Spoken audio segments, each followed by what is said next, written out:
नमस्कार. क्वारंटाईन कट्टाच्या या नवीन भागात मी दीपाली आपल्या सगळ्यांचं मनःपूर्वक स्वागत करते.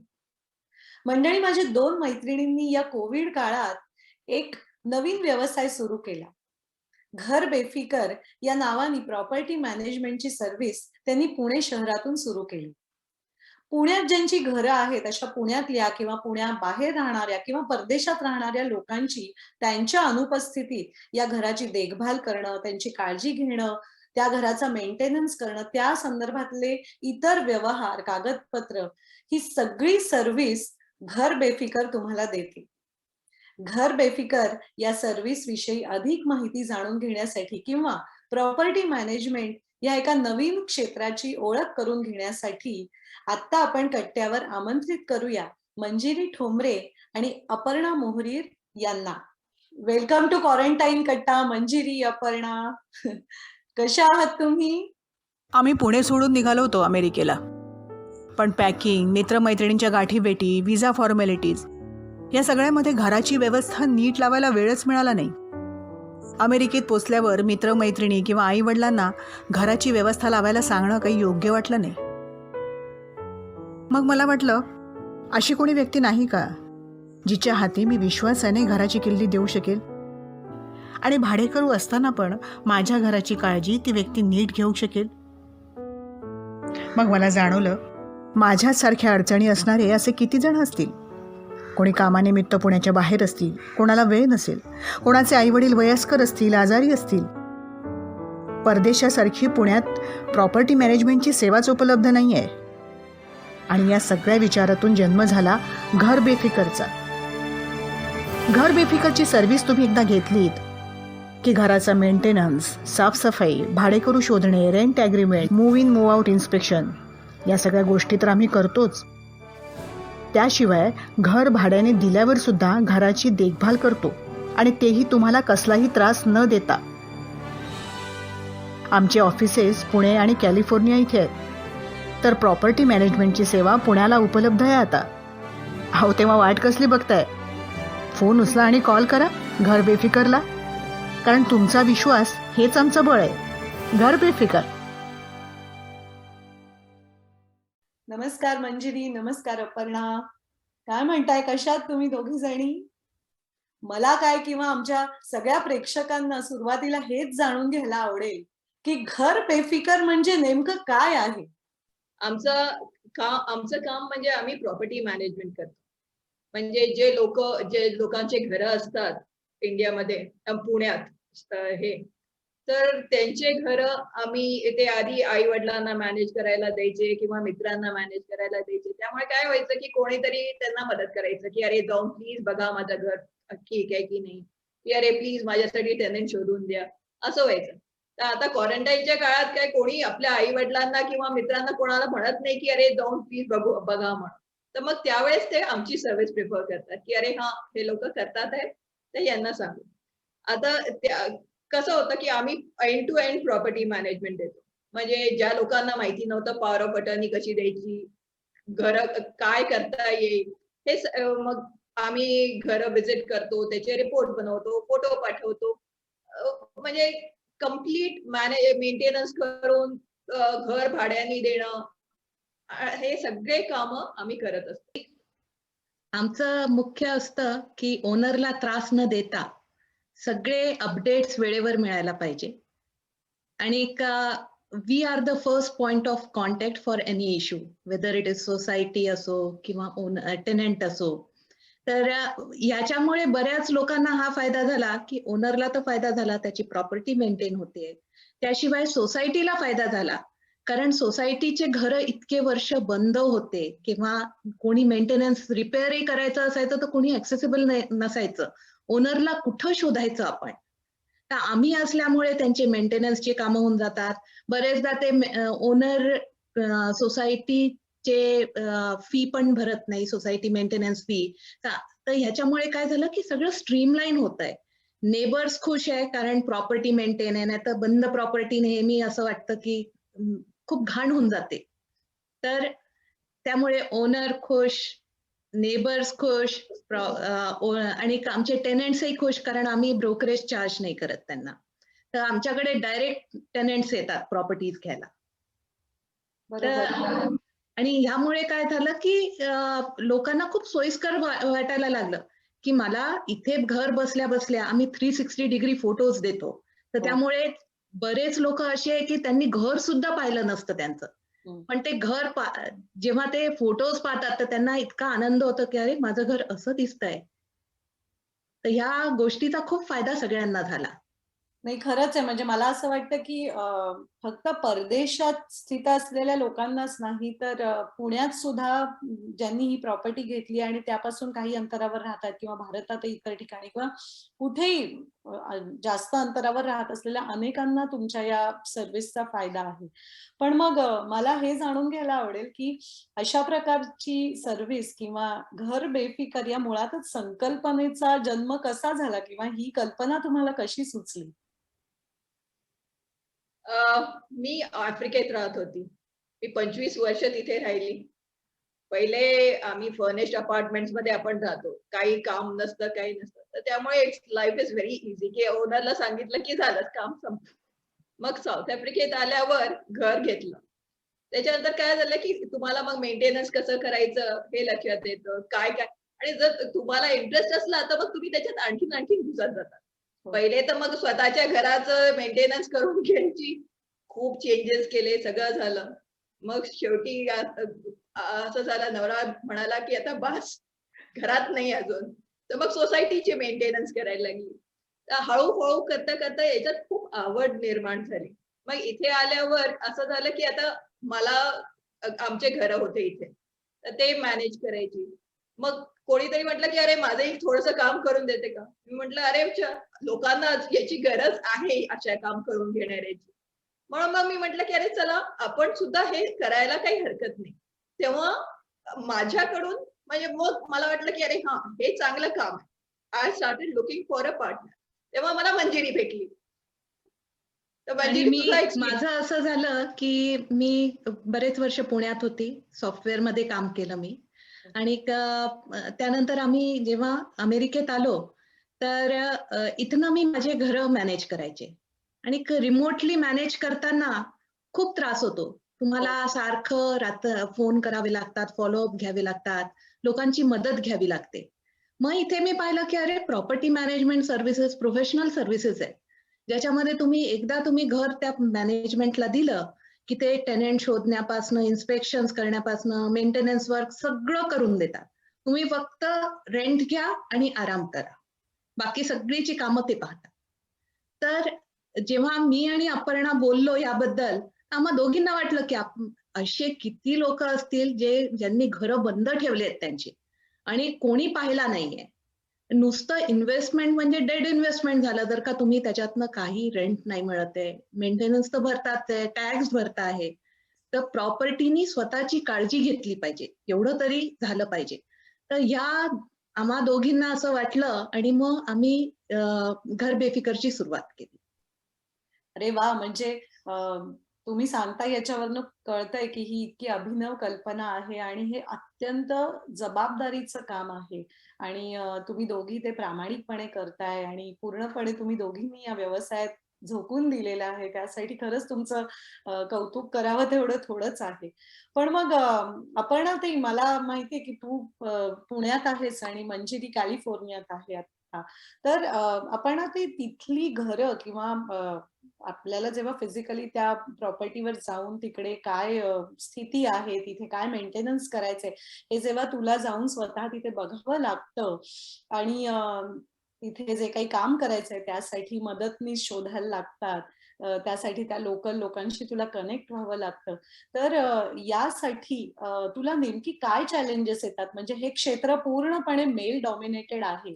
तर एक स्त्री म्हणून तुला काय अडचणी येतात या सगळ्या लोकल लोकांशी डील करताना?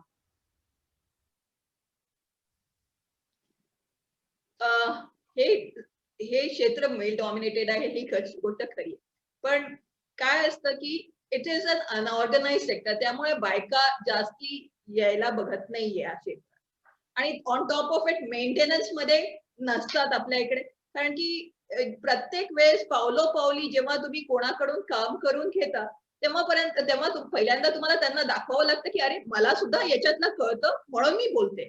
तर त्यामुळे जेव्हापर्यंत तुम्ही असं तुम्हाला त्यांना दाखवत नाही किंवा सांगत नाही, तेव्हापर्यंत ते तुमच्याकडे काही लक्ष देत नाही. तर त्यामुळे मला जेव्हा पहिले काम चालू केलं, तेव्हा सारखं त्यांना सांगावं लागायचं की अरे मला सुद्धा कळतं याच्यातलं. त्यामुळे प्रूव्ह करून द्यावं लागायचं दरवेळेस की हां, असं काम करायचं आहे आणि मी म्हणते म्हणून हे असंच काम झालं पाहिजे.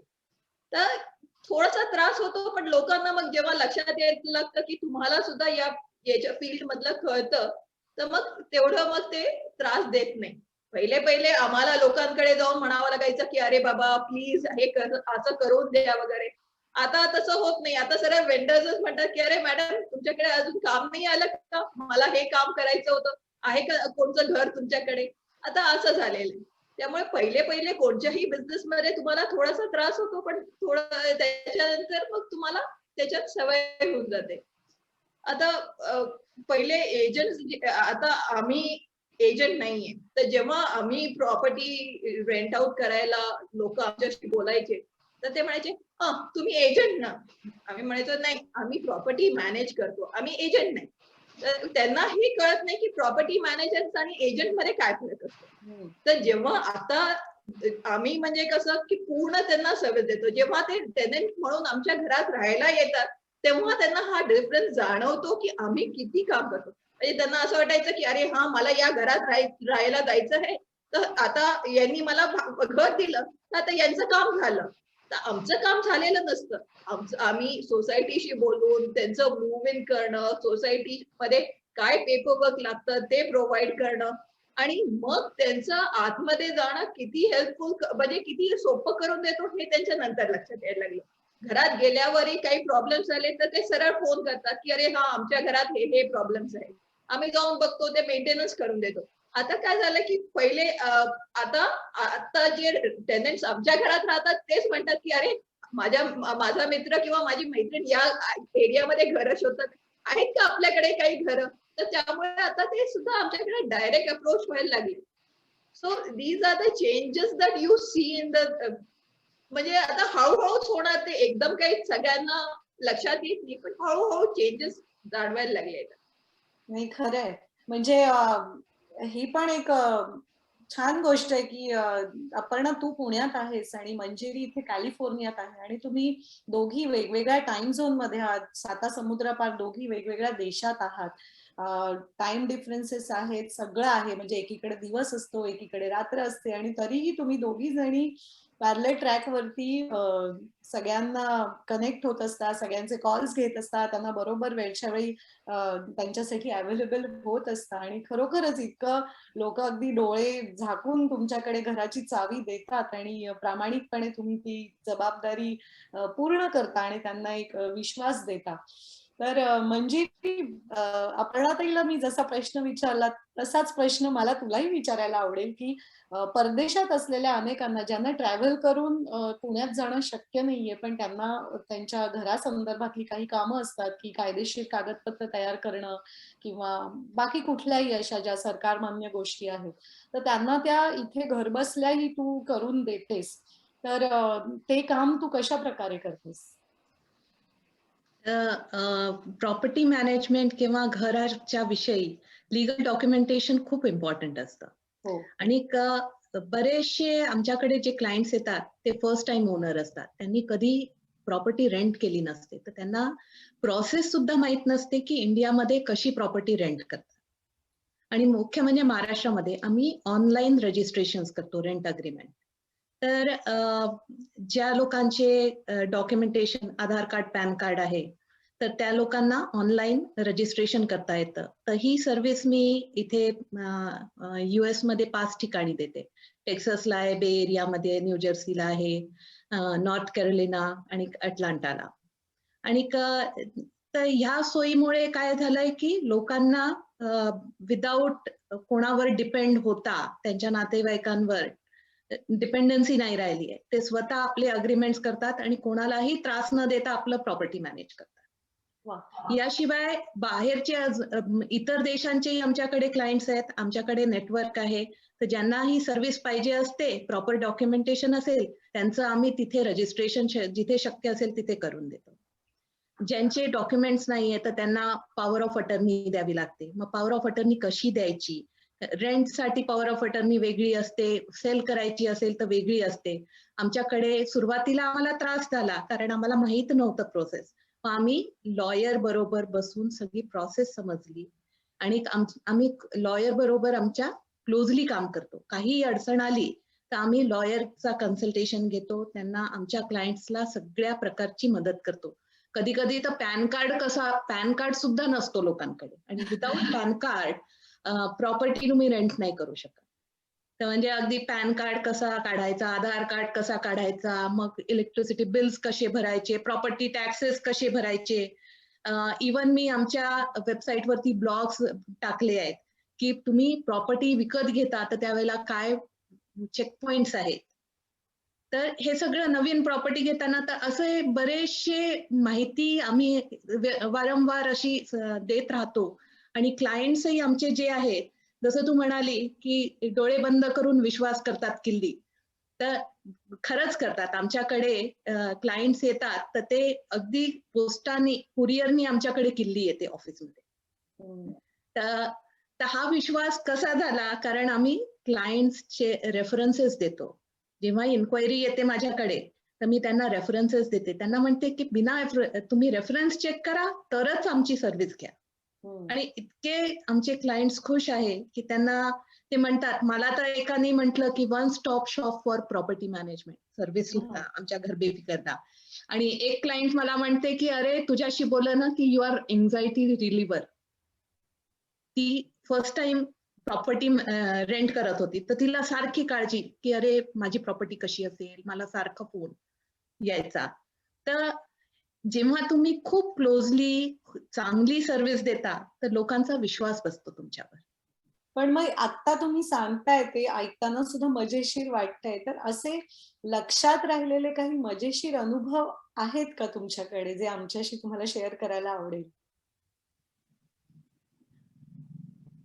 आता मजेशीर म्हणजे आमच्या ह्याच्यात माझा एक्सपिरियन्स असतो की खूप जणांना घर बंद ठेवतात आणि ते जाताना आम्हाला म्हणतात की हा आम्ही इतके वर्ष घर बंद आहे, छानच कंडिशन मध्ये असेल.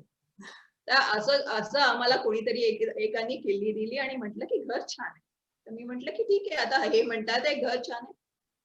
आतमध्ये पाऊल ठेवल्याबरोबर पिजन पूचा घमघमाट म्हणजे पूर्ण घर त्या पिजन बाल्कनीमध्ये इतका त्या पिजननी घाण करून ठेवली होती. त्यांचं पू, त्यांचे अंडे ते सगळं घाण झाले होतं. त्याचा वास पूर्ण आतमध्ये येत होता. वॉटर डॅमेजचा प्रॉब्लेम इथे खूप आहे. घरं बंद ठेवले तर तुम्हाला हे लक्षात येत नाही की वरतून वरच्यांच्या घरातून लीक झालं तरी तुमच्याकडे आलेलं हे लीकेज तुम्हाला दिसत नाही. तर त्यामुळे काय होतं की हे जे प्रॉब्लेम्स असतात हे वाढत जातात. हे काय थांबत नाही. थोडंसं वॉटर डॅमेज झालं आणि बंद झालं असं नसतं होत ना. ते जर तुम्ही त्याला ट्रीट नाही केलं तर ते जास्तीत जास्त होतात. तर असे जे असतात ना, तर अशा घरांमध्ये जे मी ते एका घरात गेली त्याला समोरचं दार सुद्धा नव्हतं. बाल्कनी उघडी, समोरचं दार उघडं. मी म्हटलं अरे बापरे, हे कसं काय? म्हणजे पूर्ण त्या घरात काहीही नव्हतं. आणि असे घर रिपेअर करायला खरं खूप म्हणजे चॅलेंजिंग आहे, पण छान वाटत. जेव्हा तुम्ही आता ते घर बघता ना, तर तेव्हा तुम्हाला जाणवत सुद्धा नाही की आपण पहिले फोटो काढून बघावे लागतात की अरे या कंडिशन मध्ये होतं घर आणि आता हे तुम्ही या कंडिशनला आणलेलं आहे. खूप सुरेख वाटतंय जेव्हा ते तुम्ही दोन्ही फोटोज कम्पेअर करून बघता. खरंच छान वाटतं. आणि बरेचदा आम्हाला असं झालं की ओनरला जेव्हा आम्ही 360 डिग्री फोटो शेअर करतो तर ते झूम करून एक एक कोपरा न कोपरा त्यांना दिसतो. तर त्यांना हे लक्षात येतं काही काही लोक स्वतः राहिले असतात घरात, तर त्यांना ते आपली वस्तू पुन्हा नव्यानं पाहायला मिळते. मग त्यांना आठवतं की अरे इतक्या गोड आठवणी आहेत आमचं घर कसं आहे. तर त्यामुळे तो एक फायदा होतो. मग घर मेंटेन राहतं. तुम्ही जितकं घर बंद ठेवाल तेवढं तुमचं मेंटेनन्सचा एक्सपेन्स वाढतो. तर नेहमी आम्ही सगळ्यांना हीच विनंती करतो की घर भाड्याने द्या, रिकामं नका ठेवू. एक आता रिसेंट हे झालं की त्यांनी जवळजवळ 3-4 वर्ष नवीन घर घेतलं, बंद करून ठेवलं. आणि त्यानंतर जेव्हा आम्ही रेंट आउट केलं, तर त्यांच्या इथे सीपेज दिसला. इंटरनल पाईप सीपेज होता. तर आता त्यांचं म्हणणं की अरे आम्ही तर घर नवीन आहे, कोरं आहे. नवीन घरामध्ये काय प्रॉब्लेम? पण तुम्हाला हे नाही कळत की कन्स्ट्रक्शन क्वालिटी कशी आहे. कन्स्ट्रक्शनच्या वेळेला जर का तुम्ही घर नाही वापरलं इमिजिएट घेतल्यानंतर, तर तुम्हाला फॉल्ट्स नाही कळत. आणि वर्षभर तुमचा जो बिल्डर असतो तो वॉरंटीमध्ये असतं तुमचं घर. तर तुम्हाला काही मेंटेनन्सचा खर्च नाही लागत. तुम्ही इमिजिएट वापरायला लागला, तर हे सगळी कामं फुकटामध्ये होऊन जातात. तुम्हाला खर्च नाही करावा लागत. तर म्हणून आमचा हाच निरोप आहे सगळ्यांना. कुठेही द्या, कोणाचीही सर्व्हिस घ्या, स्वतः रेंट करा, पण बंद नका ठेवू खरं. आणखीन एक गंमत झाली. काय झालं की आम्ही एक घर होतं, रेंट आउट झालं, टेनंट शोधला, त्याचं डॉक्युमेंटेशन झालं. आम्ही त्याला केली, हँडओव्हर केली. आणि त्या दिवशी बघून गेला तो घर छान होतं. दुसऱ्या दिवशी घरात येतो तर घर पाण्याने तुडुंब भरलेलं. बापरे. म्हणजे पूर्ण पायऱ्यावरून पाणी वाहतंय असं. मी म्हटलं अरे, तर वरच्यांनी काहीतरी काम करायला काढलं होतं आणि यांच्या घरात त्यांचा पाईप झाल्यामुळे यांच्या घरात पूर्ण पाणी. आता काय आणखी दुसरं काय होतं की असं याचं लक्षात आलेलं. दुसरे एक घर होतं ज्याच्यात पक्ष्यांनी खिडकीतून येऊन बाथरूम शॉवरचा पाईप तोडला. आता पक्षी पाईप तोडतात हे माहिती नव्हतं. पण जेव्हा आम्ही घरात गेलो तर त्या बाथरूम मध्ये म्हणजे तुम्हाला हे वाटणार नाही, आम्ही 2 बादल्या पिजन पू काढले. 2 बादल्या. आणि त्याच्यात म्हणजे सिंक मध्ये काहीही दिसण्यालायक नव्हतं. त्याच्यात नुसता पिजन पू आणि त्याचे अंडे. म्हणजे असे जेव्हा घरं येतात आणि पाईप बस झाल्यामुळे त्यांना लक्षात आलं. जर पाईप बस झाला नसता तर त्यांच्या लक्षातच नाही आलं असतं की इतका मोठा घरात प्रॉब्लेम झालेला आहे. तर हे असे जे तुम्ही जेव्हा घरात राहत नसता आणि घर बंद ठेवता, ते असे हे खूप म्हणजे असे वेगळे वेगळे प्रॉब्लेम्स असतात जे तुम्हाला लक्षात येत नाही, पण होत प्रॉब्लेम्स घरात होत असतात. तर त्यामुळे प्लीज घरं बंद ठेवू नका, म्हणजे जसं म्हणाली तसं. आणि घरं भाड्याने देणं is a sensible thing to do instead of locking them up. मला तुमचे हे अनुभव किंवा तुमची सगळी कार्यपद्धती ऐकताना असं वाटतंय की जसं आम्ही 3 मैत्रिणींनी मिळून हा क्वारंटाईन कट्टा सुरू केला, तसं तुम्ही 2 मैत्रिणींनी मिळून इतकी सुंदर ही सर्व्हिस सुरू केली आहे, जे अत्यंत जोखमीचं, जबाबदारीचं काम आहे. आणि खरंच आहे, म्हणजे स्त्रिया एकत्र आल्या तर काय काय करू शकतात ह्याचं हे उत्तम उदाहरण आहे असं म्हणावं लागेल. तर आपला हा एपिसोड ऐकणाऱ्या काही स्त्रिया, जर त्यांना इच्छा झाली असेल की या क्षेत्रात उडी मारावी किंवा हे असं काहीतरी नवीन प्रकारची सर्व्हिस सुरू करावी, किंवा कुणालाही या प्रकारची सर्व्हिस सुरू करण्याची जर इच्छा असेल, तर त्यांना तुम्ही काय सल्ला द्याल किंवा काय मार्गदर्शन कराल? मला असं वाटतं की एक तर कोणतंही काम कमी किंवा छोटं किंवा मोठं नसतं. तुम्हाला मनापासनं ते काम आवडायला पाहिजे. फुल्ली डेडिकेशन पाहिजे, मेहनत करायची तयारी पाहिजे. नकार घंटा आला तरी कसं सकारात्मक करायचं त्याची इच्छा पाहिजे. आणि त्याशिवाय घरच्यांचा पाठिंबा पाहिजे तुमच्या मागे. हो. टेक्नॉलॉजीला घाबरू नका. जे काही येतं टेक्नॉलॉजी वापरा आणि त्याचा उपयोग करा. मी कम्प्युटर इंजिनियर असल्यामुळे, सॉफ्टवेअर असल्यामुळे माझा ह्याच्यामध्ये मी खूप माझे प्रोसेसेस वेळोवेळी अपडेट करत राहते. याशिवाय मी रिअल इस्टेटचा अमेरिकेत अभ्यास केलाय. तर इथले जे चांगल्या प्रोसेसेस त्या आम्ही आमच्या सर्व्हिसमध्ये आम्ही इन्क्लूड करतो. वेळोवेळी फीडबॅक घ्यायला विसरू नका. फीडबॅक घ्या. त्याच्यावरती तुम्ही काम करा. निगेटिव्ह आला तरी पॉझिटिव्ह वे मध्ये घ्या की हे तुमच्यासाठी चांगलं आहे. आणखी दुसरा एक हे असतो की जेव्हा तुम्ही पार्टनर निवडता, कोणत्याही कामासाठी तुम्ही पार्टनर निवडता आणि त्याच्यात तुमच्या कामामध्ये तुमच्या पार्टनरचा सहभाग सुद्धा तेवढाच इम्पॉर्टंट असतो. आता जिथे मला येत नाही ते मंजिरीला येतं, जिथे मंजिरीला हे कळत नाही ते मी करते, असं कदाचित होत असेल. पण दोघींच्या यांनी मिळून एक नवीन काहीतरी चालू करायचं, दिस इज मोर इम्पॉर्टंट. आणि असं नाही की तुमच्या पार्टनर बरोबर तुमचं नेहमीच पटतं, हे सुद्धा बरोबर नाही, कधी पटू नाही. कारण की त्यांनी तुम्ही आणखी शिकता. डिफरन्स ऑफ ओपिनियन्स असतात, वेगळे वेगळे विचार असल्यामुळे मग ते तुम्ही इम्प्लिमेंट सुद्धा करता. हे this is a very important thing. तुम्ही पार्टनर निवडताना यू शुडंट से की अरे याचं आणि माझं जमतं म्हणून हा पार्टनर मी घेणार, हे बरोबर नाही. That partner also needs to be of a calibre who will make sure that you also work hard at what you are doing. आणि एक अजून गोष्ट मला इथे ऍड करायला आवडेल की हे आता सध्या अनऑर्गनाइज सेक्टर आहे रिअल स्टेट इंडियामध्ये. पण जर का तुम्ही पाहिलं तर इथे ह्याच्यामध्ये प्रोसेसेस इम्प्रूव्ह करून आणि बऱ्याचशा बिझनेस संधी आहे इथे. Opportunity, take this as an opportunity.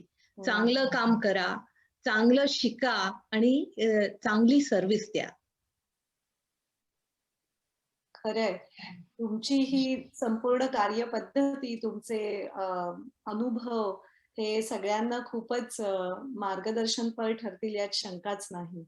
Manjiri, Aparna, आज तुम्ही आम्हाला एका कम्प्लिटली नव्या क्षेत्राशी ओळख करून दिलीत आणि खरोखरच ही सगळी माहिती ऐकून एक स्त्री असल्याचाही मला स्वतःला अभिमान वाटतोय की काय मजा करू शकतो आपण आपल्या आयुष्यात. तर तुम्ही आज इथे कट्ट्यावर आलाय आणि तुमच्या दोघींचे मनःपूर्वक आभार. मला दीपाली इथे खूप सांगावंसं वाटतंय की मी आता क्वारंटाईन कट्टाची नियमित प्रेक्षक आहे. अगदी पहिल्या एपिसोड पासून मी पाहते आणि तुम्ही तिघी मैत्रिणींनी इतका सुंदर उपक्रम राबवलाय की इथे कुठेही जगाच्या कुठेही कोपऱ्यात बसून लोकांना माहिती पोचवताय.